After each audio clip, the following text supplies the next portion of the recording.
Trabalhar, vocês sabem, dá trabalho. Mas quem disse que a gente não pode se divertir no caminho?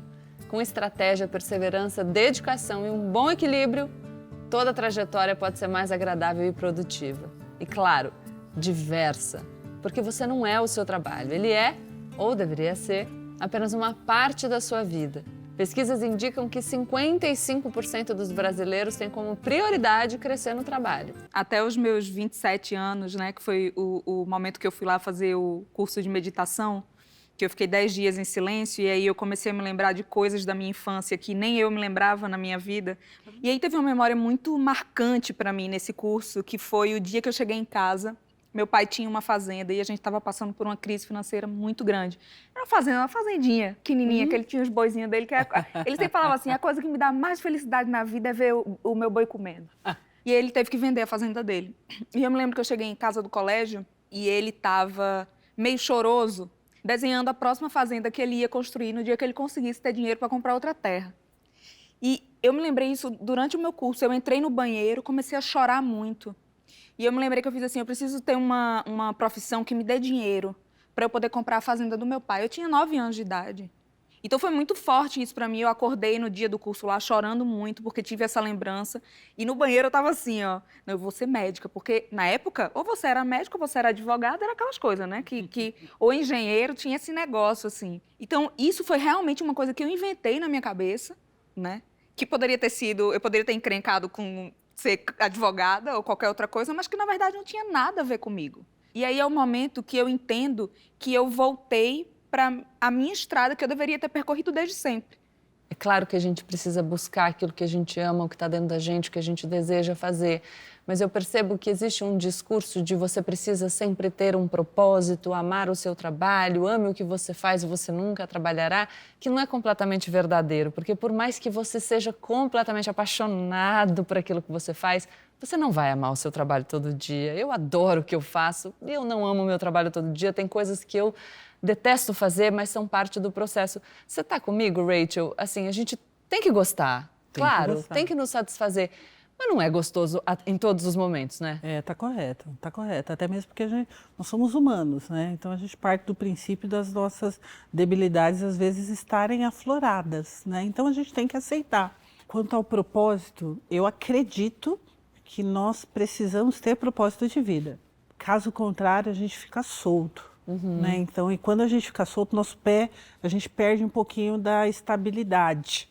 E isso não é positivo. Cantora pop, que vai estrear o primeiro disco com 30 anos, imagina, as meninas tudo com 20 anos fazendo o primeiro disco. E aí eu ficava assim, meu Deus, mas é isso, tudo que é nossa fraqueza também é nossa força. E eu tento enxergar isso em todos os desafios da minha vida. Por um lado, me deixava vulnerável em algum lugar, porque eu pensava que eu já estava velha para começar uma profissão e tal. Por outro lado, eu falava assim, cara, que bom que eu tenho 30 anos, porque eu vou entrar nessa carreira madura, eu tenho 30 anos de história para contar. Foi sofrido no início, assim, me aceitar também como isso, me arriscar numa nova profissão, mas também me joguei, assim, acreditando muito que ia dar certo. Eu estreiei na TV com 33. Tá vendo? Pois é. Às vezes eu recebo mensagem das pessoas assim, ai, tenho 30 anos, será que é tarde demais para eu começar uma nova faculdade, para eu fazer alguma coisa? Eu falo, gente, a alternativa é isso, você me mandar uma mensagem daqui a 5 anos falando, tenho 35, ainda quero, será que eu posso? O mercado sempre teve ciclos de tendência e sempre terá. Então, você tem que ficar alerta para entender quais tendências você se encaixa ou você é criador da tendência e assim por diante. Eu tinha um vice-presidente, a sala dele tinha mais plantas do que papéis. Chegou num dado momento, cara, ele falou, gente, ó, fui. Foi lá e abriu a sua botânica, sabe? Fez lá algo que era sabor da vida dele. E era com tanto prazer, toda escolha tem uma renúncia. Ele trocou um grande salário por algo que ele fez uma base, que ele tinha que ter uma base, e trocou por esse sabor da vida. Ele tem que ter a consciência das trocas, né? De tudo que vem com essas trocas, escolha e renúncia. faz parte, porque muitas vezes a equação não vai fechar. Eu quero fazer tudo isso aqui que agora é o que me dá prazer, mas só que o mercado, ele responde. Hoje ele responde para o mercado financeiro com remunerações X e para o mercado do varejo com remunerações Y. Isso tudo tem que ser balanceado. Sim. Isso tudo deve ser considerado. Uma vez considerando tudo isso, você tem essa consciência que essas trocas são trocas por questão de vida, é o que você quer, cara, vai em frente. Mas tem que sonhar, planejar e executar. Não adianta só ficar entre o sonho e o planejamento ou só executar sem planejar. Planejar e executar são 2 passos distintos. Eu tenho uma dica boa sobre procrastinação para a gente pensar. Primeira coisa é, não necessariamente prolongar um trabalho é procrastinar, porque muitas vezes você está só dormindo sobre ele, principalmente quando a gente pensa em criatividade. Não é à toa que às vezes a gente está tomando banho, eu pelo menos é comum, você chora no banho na Dinamarca, eu não. Eu tenho uns... Loucona, tem umas ideias. Eu no banho sou uma máquina. Acho que é a única a hora que eu fico quieta Espetacular. e vai. Então você pode estar só pensando mais sobre aquilo, aprimorando a sua ideia e o seu trabalho. Desde que você não perca o prazo, porque aí você prejudica inclusive o trabalho das outras pessoas. Ok. A segunda coisa é que a procrastinação geralmente não é sobre a ação, mas sobre o sentimento que você supõe.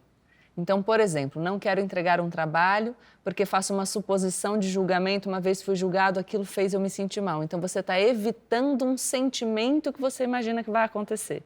E aí, o legal é você ver que tipo de sentimento é esse, entender, e aí talvez você consiga transformar. Ela foi profunda, hein? Foi muito. A maternidade só te lapida de uma forma, você volta muito melhor. É uma coisa impressionante. Impressionante. Eu tive experiência com mulheres grávidas, barrigudas, exercendo a função de uma forma espetacular, voltou depois da licença maternidade. E eu também apoio a licença paternidade.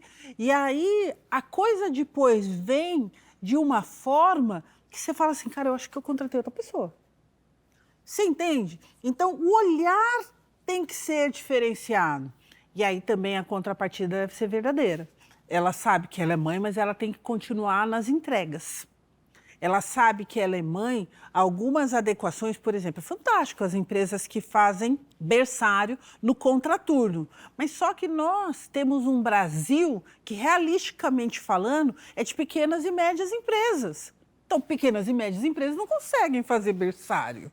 Então, lidar com a sensibilidade desta realidade, eu acho que é o futuro desse turning point. Eu quero continuar com você, mas hoje, a minha realidade, a gente pode fazer um home office 3-2, e eu vi resultados sem precedentes com mães que voltaram e falaram, vou dar uma reduzida aqui, mas eu vou compensar em outro lugar, lá em casa, vou continuar trabalhando. Acabou esse papo de ser das 8 às X, que é só esse horário de produção. A minha responsabilidade está no comprometimento que você trouxe para mim. Eu aposto em você. Então, você também aposta em mim? Nós também temos que ter um approach, se empoderar, entrar de cabeça erguida e entender que a maternidade é um empoderamento, não um deflator.